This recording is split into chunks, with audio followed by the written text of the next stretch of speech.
Gracias. 85 Aquí años corresponde. cumple Radio Gandía y 25 el programa A Quien Corresponda. Todos ustedes lo conocen, ¿no? Creo que todos los que están aquí deben haberlo escuchado alguna vez. Para los que nos están escuchando de fuera de las Afores, un espacio en el que los oyentes participan para crear una Gandía mejor, competiciones, con preguntas con enfados, por ejemplo, cuando fumigan y uno tiene la ropa tendida. Diana Morán, alcaldesa de Gandía, muy buenas noches. Buenas noches. ¿Ha tenido que dar explicaciones en este programa alguna vez? Yo no, pero mi gobierno va todos los viernes y atiende las llamadas que se producen a lo largo de la semana de los ciudadanos. Es importante estar cerca de los ciudadanos. Es importante tener oídos en toda la ciudad y Gandía ya tiene un tamaño demasiado grande como para que uno paseándose solamente pueda hablar con todos los vecinos. Y este foro, Facebook, las redes sociales se han convertido en canales para hacer llegar sugerencias, quejas, críticas, que siempre son bienvenidas porque al final se tiene que trabajar para el ciudadano y por tanto se tiene que atender. Es que dice la alcaldesa, esta ciudad tiene una dimensión. ¿Cuántos habitantes tiene Gandía? Pues Gandía está ahora mismo alrededor de los 75.000 habitantes. 75.000 habitantes, que en verano deben ser unos cuantos más. Sí, en verano podemos duplicar y en alguna quincena como la de agosto multiplicar por 3. ¿Qué le quita el sueño ahora mismo a la alcaldesa de la ciudad? Pues a nosotros nos quita el sueño no poder atender con la vida de las personas y convertirla en una vida digna. En muchas ocasiones el gobierno municipal tiene carencia de competencias, es la eterna lucha con el resto de administraciones que se malarregló con esa ley que distribuía las competencias y nos quitaba a los alcaldes y alcaldesas las competencias para atender los problemas de la gente. Nosotros no queremos desentendernos de los problemas de la gente, queremos una financiación que haga que podamos actuar sobre los problemas. Nos quita el sueño porque nosotros tropezamos con esos vecinos con problemas y en muchas ocasiones no podemos atenderlas, pero tenemos pues los mecanismos, los instrumentos, el ayuntamiento para que vengan y poder atender a la gente con las ayudas. ¿Tiene la sensación que a veces que desde la administración central, desde el gobierno, desde la gran administración, no entienden la política municipal? Y se lo digo porque cuando veo este tipo de programas que me siento con alcaldes y con alcaldesas de los sitios donde vamos, siempre es la misma la reivindicación. Sí, seguro. Además, la sensación de no poder llegar, de no poder atender. Yo creo que antes de pasar por el gobierno autonómico o el gobierno nacional se tenía que haber pasado primero por la gobernanza local y la municipal. Cuando le preguntaba qué le quitaba el sueño, ¿el tren le quita el sueño? ¿Los transportes? ¿La manera como la gente se pueda mover? Sí, porque al final el derecho de las personas está en elegir dónde uno quiere vivir y ese lugar, que muchas veces se hace por arraigo o por cuestiones más románticas, pues tiene que garantizarte ese lugar también que puedas desarrollar tu vida y tus condiciones laborales de una manera satisfactoria, ¿no? Entonces los municipios tenemos siempre la necesidad de que efectivamente se cubran las necesidades y que todos los ciudadanos tengan las mismas oportunidades que los de los municipios de al lado. Y cuando tienes carencias, como es el caso de Gandía en infraestructuras, puede que nuestra ciudad en determinadas ocasiones pueda ser menos competitiva que otra ciudad. En Gandía se puede producir la paradoja de que, bueno, puedes haberte levantado en Madrid, desayunar en Madrid, almorzar en Gandía y comer en las Islas Baleares, pasando por tren y pasando luego por barco, y sin embargo para ir a una ciudad al sur que está a 40 kilómetros como Denia, si quieres ir en tren vas a estar más horas que de Madrid a las Baleares pasando por Gandía. Esa paradoja se produce también con las empresas. Tenemos empresas en Gandía que están trabajando y liderando su mercado a nivel mundial, conectados de manera pues simultánea con cualquier parte del mundo, y después su producto sube a un camión y está una hora atravesando los cuatro pueblos vecinos.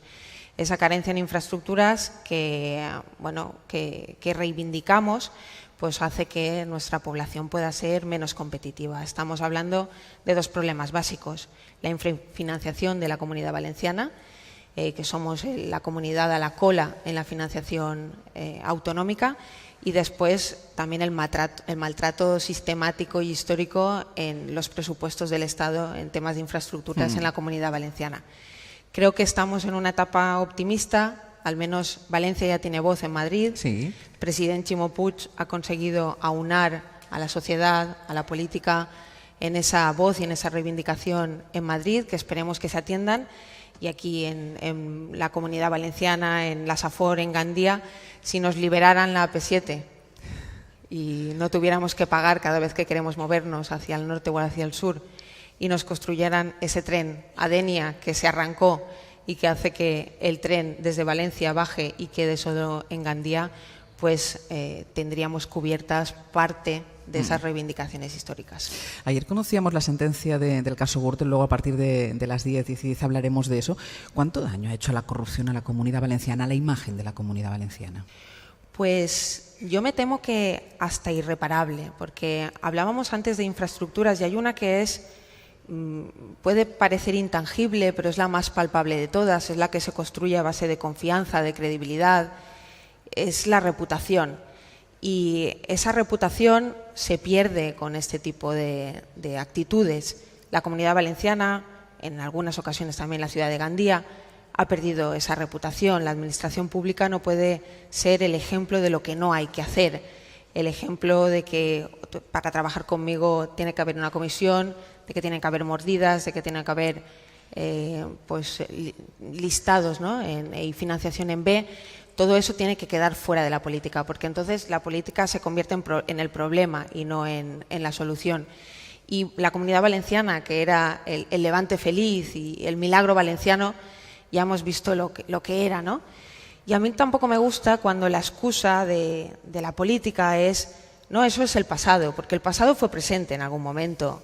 Y hace 10 años, en ese pasado, ¿no? de la Gürtel, hace 10 años, ya había muchos que alzaban la voz y que lo denunciaban, pero se consentía.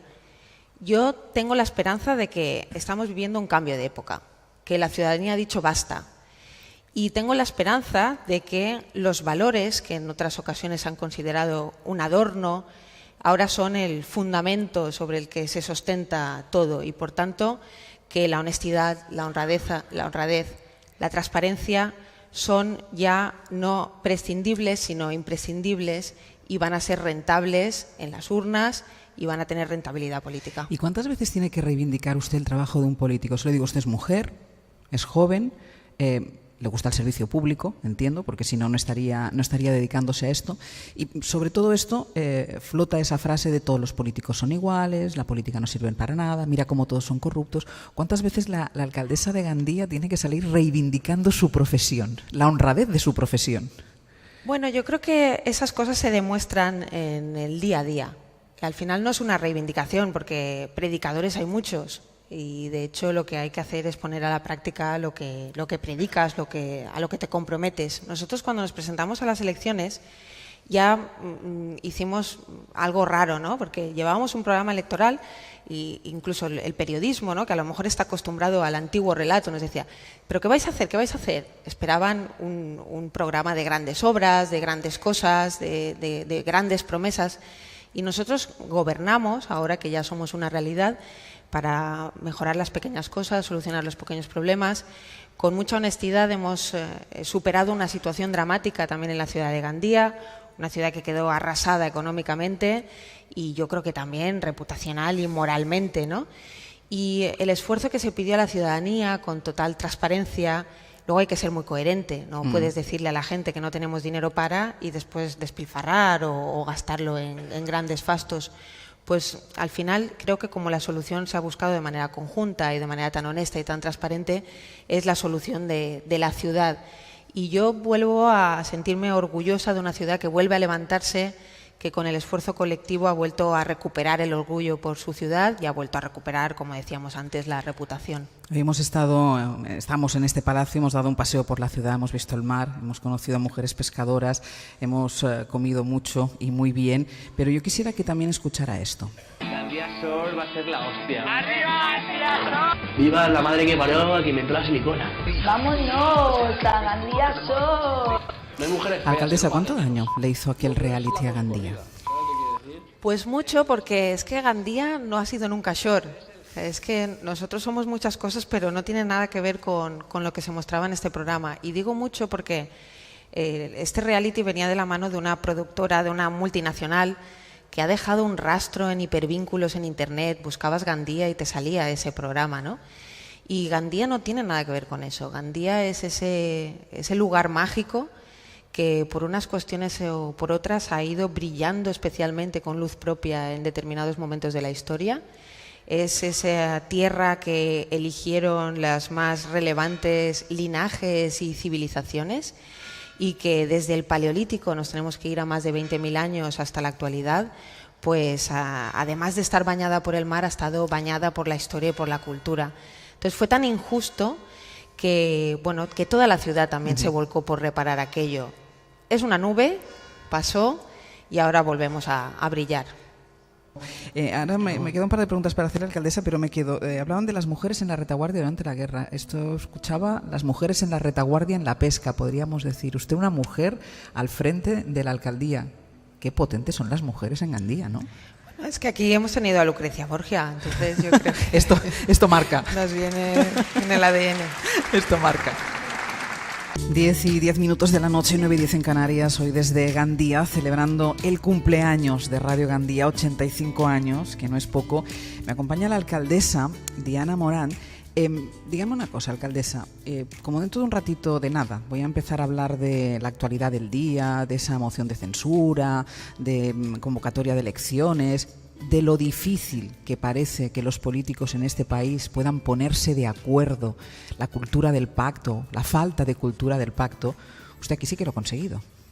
Sí, bueno, Gandía tiene una histórica tradición de pactos que han conformado gobiernos progresistas y que han hecho que esta ciudad sea lo que es a día de hoy, y que se han puesto a trabajar para la ciudadanía. Yo creo que no sirve eso de trasladar cada vez la responsabilidad al ciudadano.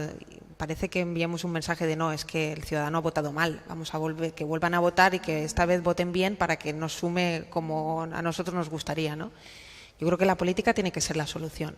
Delante de lo que tenemos hoy, la realidad de hoy, no podemos estar impasibles, y efectivamente se necesita una reacción que por obligación tenemos que dar los representantes públicos. Nosotros representamos a la gente, este es nuestro privilegio, pero nos va en el cargo la obligación de poner soluciones. Y un político no puede nunca elegir entre la responsabilidad y lo que le conviene, ¿no? Porque entonces ya no sería su trabajo, ya no sería de cara al ciudadano. Aquí en Gandía, en esta legislatura, 4 días antes de la investidura, estaba la UCO en el despacho de alcaldía por la trama púnica. Y eso nos obligó al resto de partidos a crear una investidura y un gobierno que sacara la púnica de la alcaldía de Gandía. Y es lo que hicimos. Aquí ahora mismo la investidura se conformó con un pacto muy honesto, que lo que pretendía era, pues eso, sacar la corrupción de la ciudad de Gandía, del poder. Y a mí me gusta cómo está conformado. Es un parlamento, es un pleno plural, es lo que ha elegido la ciudadanía, y creo que es muy higiénico, y me parece que representamos mejor a los ciudadanos, porque en vez de tomar decisiones caprichosas o rápidas, porque uno tiene la solvencia parlamentaria para hacerlo, como hay que trabajarlas tanto antes, pues seguro que al final acertamos. Acuerdo para echar a la corrupción de la alcaldía, para echar a la púnica de la alcaldía, es decir, se puede hacer, que miren los políticos de otros lares hacia Gandía para que vean que se puede hacer. Yo propongo un pacto lagandiense. Un pacto lagandiense. Conocíamos el pacto del Botani, que siempre ha sido muy recurrente durante mucho tiempo. En Gandía hemos añadido a Ciudadanos, que es lo que falta ahí claro, en España. Imagine.